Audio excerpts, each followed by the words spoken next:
लोगों का ना ब्रेकअप हो जाता है। काफ़ी सालों का रिश्ता एक झटके में टूट जाता है, लेकिन उसके बावजूद भी वो उस ख़्याल से, उस लम्हों से, उनके साथ जो वक़्त बिताया, उनसे वो लोग बाहर ही नहीं निकल पाते।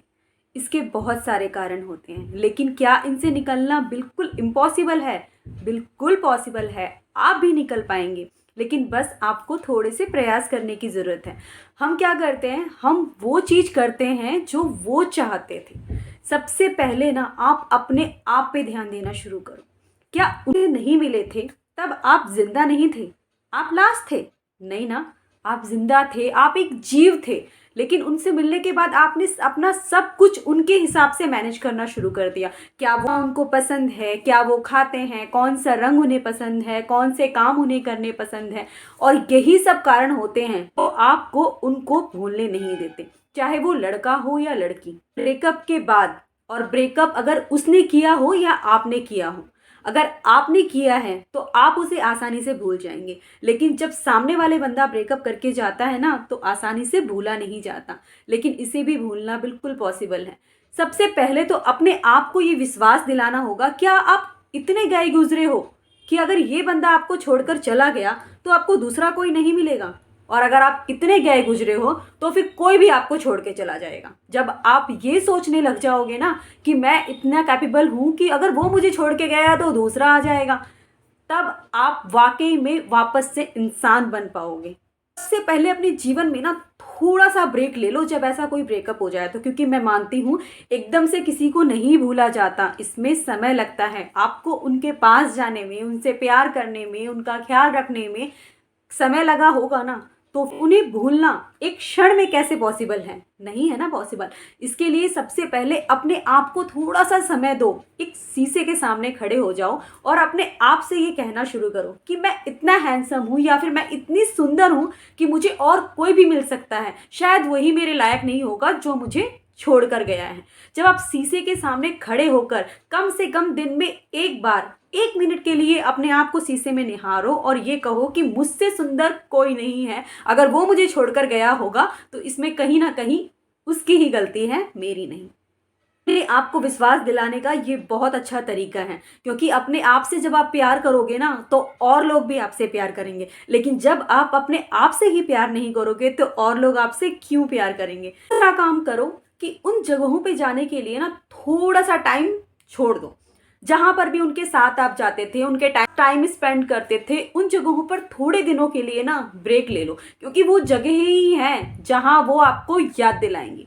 और अगर इनफैक्ट वो कभी कभार अगर सामने भी आ जाते हैं या किसी और के साथ सामने आ जाए तो उनके सामने ये रिएक्ट बिल्कुल नहीं करना है कि तुम्हारे चले जाने से मैं बहुत दुखी हूँ, मैं बहुत परेशान हूँ, तुम मुझे छोड़ के चली गई तो दूसरा बंदा मुझे मिलेगा ही नहीं। जब आप उनके सामने ये चीज़ें दिखाओगे ना, वो आपको और लूज फील करवाएंगे।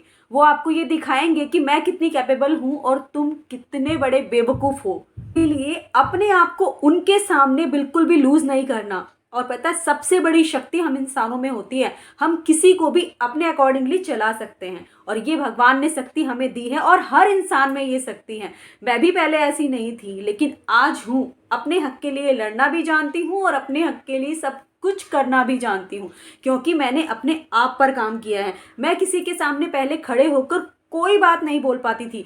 अनजान लोगों से बात करने में मुझे बहुत डर लगता था। मुझे ऐसा लगता था कि यार मैं इनसे बात करूंगी, इसने मुझे कुछ बोल दिया तो, या फिर इस बंदे से बात करूंगी, क्या पता इसने मेरी इंसल्ट कर दी तो। पर आज ऐसा फील नहीं होता। वो इसलिए नहीं होता क्योंकि मैं सोचती हूँ कि अगर इंसल्ट करेगा तो थोड़ी देर के लिए दिमाग में रखना है, उसके बाद निकाल के बाहर फेंक देना है। एक एज के साथ ये मैच्योरिटी सब में आ जाती है, मुझ में तो आई है, और मैं सोचती हूँ और ये सब में आनी चाहिए, क्योंकि जब आपके अंदर ये मैच्योरिटी आ जाएगी ना कि सामने वाला बंदा आपसे बड़ा नहीं है, ना ही पैसे में और ना ही किसी और चीज में। हमें कभी भी किसी भी सामने वाले बंदे को अपने से बड़ा नहीं समझना चाहिए, ना ही पैसे में, ना ही और किसी चीज में। जब आप अपने आप को सामने वाले से नीचा नहीं दिखाओगे तो सामने वाला भी आपको नीचा दिखाने से पहले 100 बार सोचेगा। लेकिन अगर आप अपने आप से ही दुखी हैं, अपने आप से ही परेशान हैं और अपने आप को ही कोसते रहते हैं ना, तो सामने वाला बंदा भी आपको बिल्कुल पसंद नहीं करेगा। और एक और बात भी है, ये सोशल मीडिया आज के टाइम पे बहुत बड़ी परेशानी की जड़ बन गई है। हर वक्त हम क्या करते हैं, जिससे भी ब्रेकअप हुआ है ना उसके बारे में जानने की कोशिश करते हैं, उसके बारे में खोजने की कोशिश करते हैं कि सामने वाला बंदा किसके साथ होगा, वो किसके साथ क्या कर रहा होगा, इस टाइम पे वो क्या कर रहा हो, क्योंकि हमें उसका सारा रूटीन पता होता है। तो हम अपने आप के बारे में जानने के बजाय हम सामने वाले बंदे के बारे में जानने में ज़्यादा इंटरेस्टेड हो जाते हैं। और जब ये इंटरेस्ट आप उनके लिए दिखाना शुरू करते हैं ना, तो उनको भी ये बात पता चल जाती है कि भाई आप उनके बारे में कितने ज़्यादा पॉजिटिव हो। और इसी वजह से वो आपका फ़ायदा उठाते हैं, आपके इमोशंस का फ़ायदा उठाते हैं, आपके प्यार का फ़ायदा उठाते हैं। तो सामने वाले को इस प्यार का फ़ायदा उठाने मत दो। प्यार बहुत ही खूबसूरत लम्हा है और खूबसूरत एहसास है। इसे ऐसे इंसान के लिए वेस्ट ना करो जो इंसान को आपकी कदर भी ना हो। तो उसे भूलने के लिए सबसे पहले अपने आप को एक बार ये एहसास दिलाओ कि आपसे सुंदर इस दुनिया में और कोई नहीं है। जब आप अपने आप से ये बातें कहोगे खुद। एक मूवी देखी थी ना आमिर खान की, थ्री इडियट्स, उसमें उसने क्या कहा था, इस दिल को ना ये कहना पड़ता है all is well, all is well, और ये बड़ा बेवकूफ़ है, ये समझ जाता है। और ये फैक्ट है, ऐसा होता है। आप जब अपने आप से बातें करोगे, अपने आप को अच्छा महसूस करवाओगे, तो देखना ये आप बिल्कुल कर पाओगे, सामने वाले को भूल भी पाओगे और किसी दूसरे इंसान को अपना भी पाओगे। और अगर मेरी ये वीडियो अच्छी लगी हो तो चैनल को लाइक एंड सब्सक्राइब जरूर कर लीजिएगा। Thank you so much for watching my video.